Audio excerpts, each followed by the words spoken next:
Romans 6:13 says this, "Do not present your members to sin as instruments for unrighteousness, but present yourselves to God as those who have been brought from death to life, and your members to God as instruments for righteousness."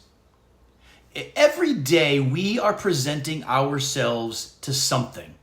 We're offering our attention, our time, our energy, our thoughts, our words, and our bodies to something that will shape how we live.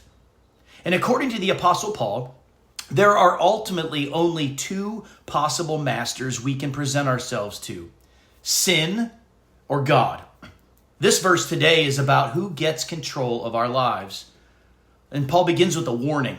He says, "Do not present your members to sin as instruments for unrighteousness."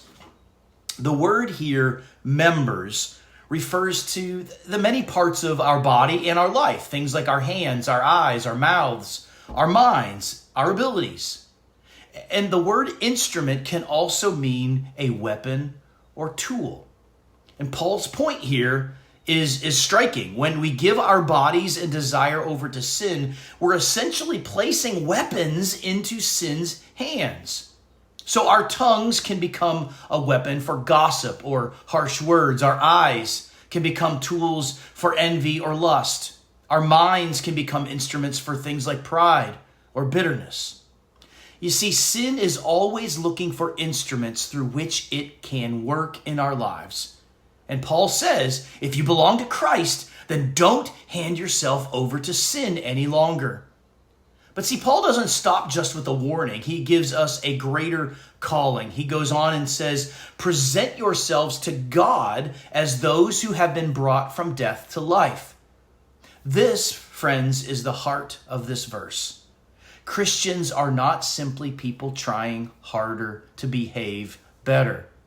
We are people who have experienced a death and a resurrection kind of change. Through Jesus Christ, we have been brought from death to life. And because of that, our lives now belong to God. So Paul says, offer your life back to him. Offer your mind. Offer your words. Offer your abilities. Offer your body.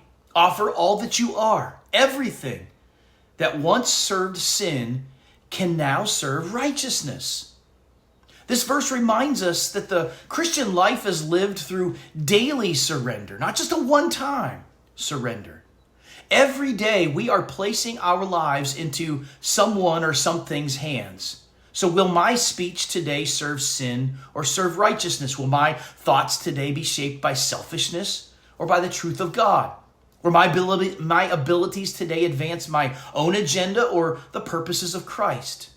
Friends, God is inviting you to present your whole self back to him. The gospel doesn't just forgive our past. It reclaims our lives now, and it paves a straight path for our future. Because we have been brought from death to life through Jesus Christ, our lives can now become instruments of righteousness for God's glory in God's hands. So today, instead of placing your life into sin's hands, today would you offer it back to the one who gave his life for you? Will you let God use you for his good purpose? This is how we live as followers of Christ.